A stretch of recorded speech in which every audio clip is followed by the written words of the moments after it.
Kanu du tak mari Kong ai na akhat chuan Min trong trai sa căng che Tu na le cha tuan in Kanu du tak Các câu áp biang che in Min nay rùa dễ lắng chê Có về cả đám chung y Ni lệ tha ar si tê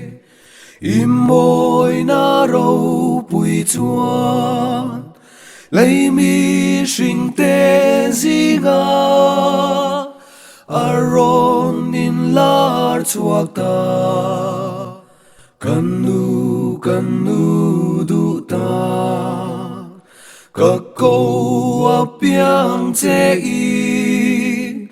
Min nay rùa dễ lắng chê Có về cả đám chung y Nu lu lệ râu bùi bèr Chát tuan lal nu ngil ngay Trôi môi na tin rek tê